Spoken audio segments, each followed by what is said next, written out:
I never thought I'd be standing in front of a courthouse clutching a binder full of tree ordinances and soil samples, but life takes unexpected turns when someone murders a century-old oak tree that's been on your property since before your grandparents were born.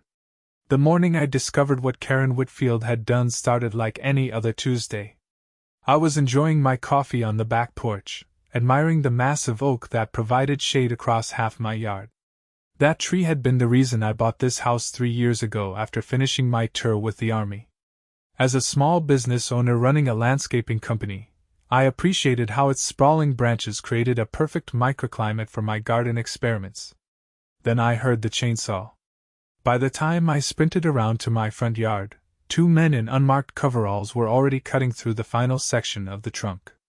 My majestic oak, the one that predated not just my ownership but the entire neighborhood, was mostly horizontal, its massive limbs splayed across my lawn like fallen soldiers. "Stop! What the hell are you doing?" I shouted, racing toward them. The older worker shut off his chainsaw and looked at me with genuine confusion. "Are you Mr. Xavier Zimmerman? We have the paperwork right here. Removal of hazardous tree, authorized by HOA president." "I never authorized this." My voice cracked as I surveyed the devastation. The oak had been perfectly healthy. I would know, considering my profession. The worker pulled out a form with my forged signature on it. I was too shocked to speak. "We're just following orders from Mrs. Whitfield," the younger guy said, looking uncomfortable. "She said it was urgent, something about the tree roots damaging foundation lines." "That's impossible," I said. "The roots don't even extend to the foundation." While I argued with the workers, a silver Mercedes SUV pulled alongside the curb. Out stepped Karen Whitfield, HOA president of Oakwood Estates, ironic name now, dressed in designer workout clothes despite never having been seen exercising. Her highlighted blonde bob didn't move an inch as she strutted toward us. "Xavier! Good morning!" she called with manufactured cheerfulness. "I see the tree removal is coming along nicely. You ordered this?" I felt my military training kick in as I controlled my breathing. "Without my permission? This tree was over 100 years old." Karen's smile didn't falter. "As HOA president, I have authority to address safety concerns. That tree was a liability, and frankly, it was blocking the neighborhood aesthetic we're cultivating." She gestured vaguely toward the other homes with their perfectly manicured but identical landscapes. "You forged my signature." I held up the paper. "That's illegal." Something flickered behind her eyes, uncertainty, perhaps even fear, but it vanished quickly. "Don't be dramatic, Xavier. The board voted last week. You should check your emails more often." I had checked my emails. There had been no vote, no meeting, no warning. "The tree removal improves your property value," she continued. "You should be thanking me. Now your home matches the community standard."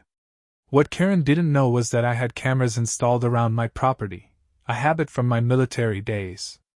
And those cameras had caught every moment of her entering my property the previous day, examining the tree, and making a call. I didn't mention this. Instead, I just said, "You'll be hearing from my lawyer," and walked back inside, my hands shaking with rage. That night, I couldn't sleep. The absence of the oak tree's shadow on my bedroom ceiling felt like a phantom limb. I scrolled through years of photos I'd taken of that tree through the seasons, its spring buds, summer fullness, autumn colors, and winter silhouette against the sky. Then I pulled up the security footage. Karen had done more than just look at the tree. She'd taken measurements and soil samples. Why would she need those if this was just about neighborhood aesthetic? The next morning, I started making calls, first to an environmental lawyer named Natalie Griffin who specialized in tree law. Yes, that's a real specialty. Then to the County Environmental Protection Office, then to a laboratory that could analyze soil samples I collected from around the stump. "This is definitely suspicious," Natalie said when she visited my property that afternoon. Her dark hair was pulled back in a practical ponytail, and she knelt by the massive stump without concern for her suit pants. "A tree this old might have been protected, depending on local ordinances. Did the HOA submit permits? I have no idea, I admitted. But I doubt it. Natalie stood, brushing dirt from her hands. Well, Mr. Zimmerman, Xavier, please. Xavier. Trees this old often have special protection status. And if Mrs. Whitfield forged your signature and didn't obtain proper permits, she's potentially facing serious fines and even criminal charges. A glimmer of hope sparked inside me. So we can fight this? Absolutely. But first, we need to understand her motive. HOA presidents can be petty, but this seems extreme even for that stereotype. I showed her the footage of Karen taking soil samples. Natalie's eyes narrowed. That's unusual. I think we should expedite those soil tests you ordered. 2 days later, I received a certified letter from the HOA board fining me $500 for unauthorized landscape modifications by allowing the tree to be removed without proper application. The audacity was breathtaking. I immediately scanned it and sent it to Natalie, who called me within minutes. She's covering her tracks, Natalie said. She must realize you're investigating. This is a desperate attempt to establish that you were responsible. Should I pay it? Absolutely not. We're building our case. The soil test results came back the following week, and that's when the puzzle pieces started to align. The samples showed unusually high concentrations of several minerals, the kind that mining companies test for when prospecting. This makes no sense, I said to Natalie over coffee at my kitchen table. Why would Karen care about minerals under my oak tree? Natalie pulled out her tablet and showed me a business filing from the county records. Karen Whitfield's husband is CEO of Whitfield Development Group. They've been buying properties throughout this county for the past year. For what purpose? That's what we need to find out. But first, let's see if she actually filed for a tree removal permit. She hadn't, of course. Not only that, but the county environmental specialist confirmed that the oak qualified as a heritage tree under local ordinances, which meant it had special protected status. Removing it without permits carried fines starting at $25,000. That evening, as I was documenting the remains of my tree's root system, I noticed Karen watching me from across the street. Instead of her usual confident posture, she seemed nervous, shifting her weight from foot to foot. When she saw me notice her, she quickly walked away. The next day, I received another certified letter, this time offering to settle the unfortunate tree incident, with a payment of $5,000 if I agreed not to pursue any claims against the HOA or its officers. I called Natalie immediately. She's scared. Good, Natalie replied. We're filing our complaint with the county tomorrow. But I've been doing more digging, and I think there's something bigger happening. Can you meet me for dinner tonight? Bring your laptop and those security recordings. We met at a quiet restaurant on the edge of town. Natalie was already seated at a corner booth when I arrived, surrounded by papers and her laptop. I think I've figured out what's going on, she said without preamble. Your tree wasn't removed because it was an eyesore. It was removed because it was in the way. In the way of what? She turned her laptop toward me, showing a proposed development plan. Whitfield Development is planning to build a luxury condominium complex that would span several properties in your neighborhood, including the corner of your lot where the oak stood. They've been quietly buying properties, but according to my sources, your tree was a problem because it was protected. They couldn't get approval for removal through normal channels. So Karen used her position as HOA president to get rid of it. I said, the pieces falling into place. Exactly. And I'd bet she's been pressuring other homeowners too. We spent the next 2 hours compiling evidence. The more we dug, the clearer the picture became. Karen had been systematically manipulating HOA rules to force out homeowners who wouldn't sell to her husband's company. As we were leaving the restaurant, Natalie touched my arm. Xavier, be careful. There's a lot of money at stake here. People who commit fraud like this don't like being caught. The warning proved prescient. When I returned home, my front door was ajar. Inside, my house had been ransacked. My filing cabinet was open, papers strewn everywhere. My computer was still there, but when I checked, the security footage files had been deleted. Or so they thought. I kept backups in the cloud. I called the police, then Natalie. While waiting for the officers, I noticed something the intruders had overlooked: a business card that had fallen from someone's pocket. Whitfield Development Group was embossed on heavy stock paper, with the name, James Whitfield, printed beneath. The investigation moved quickly after that. The police took the business card as evidence, and when they questioned Karen, she cracked under pressure, implicating her husband in the break-in. The County Environmental Protection Office issued a stop-work order on all Whitfield development projects pending investigation. A week later, I received an official notice of environmental fines addressed to both Karen Whitfield personally and the HOA. The total, $157,000 for the unauthorized removal of a protected heritage tree, plus additional penalties for forging documents. The following morning, I was watering my newly planted garden when Karen's Mercedes screeched to a halt in front of my house.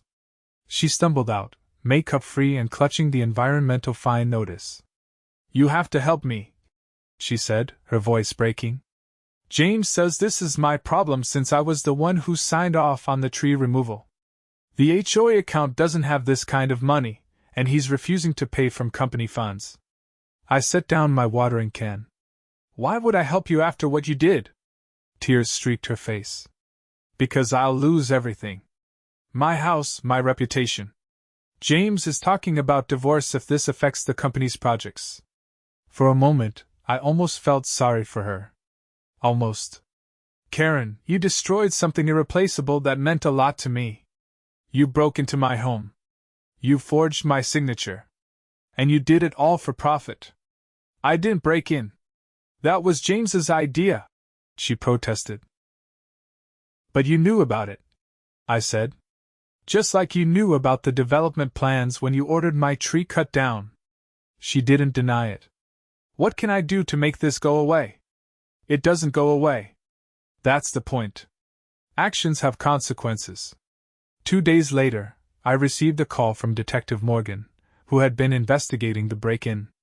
"We've arrested James Whitfield," he said. "And we have evidence that links him to similar incidents in other communities where his company has developments." "What about Karen?" "She's cooperating.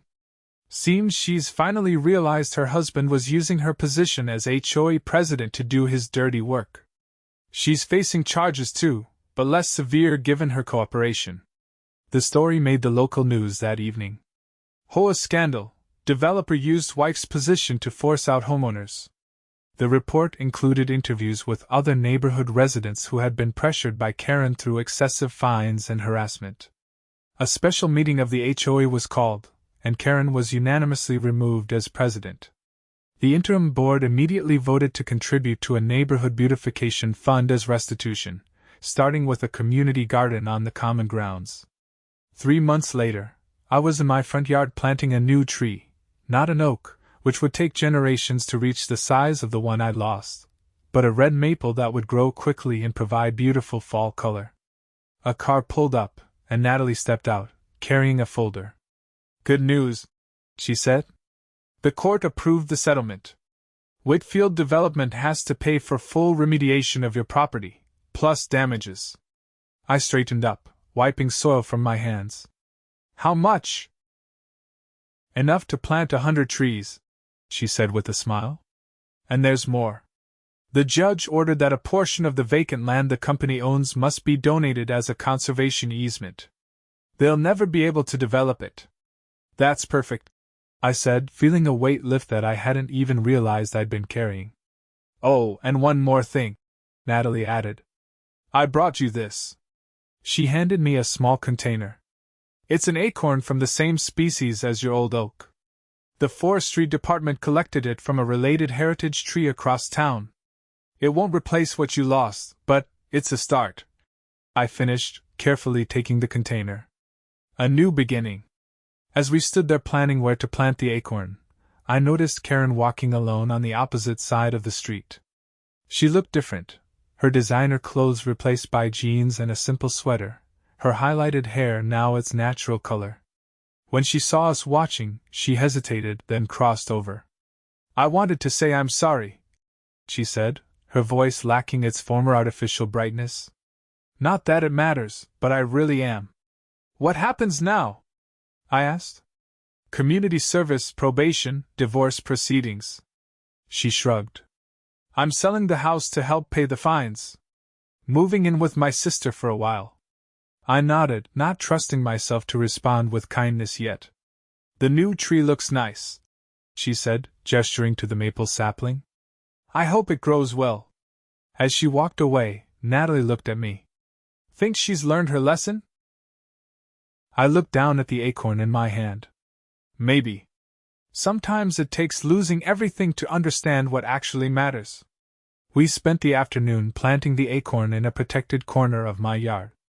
It would take a lifetime to grow into anything resembling the tree I'd lost, but that was the point. Some things can't be replaced, only remembered and honored by creating something new. The following spring, tiny green shoots emerged from where we'd planted the acorn.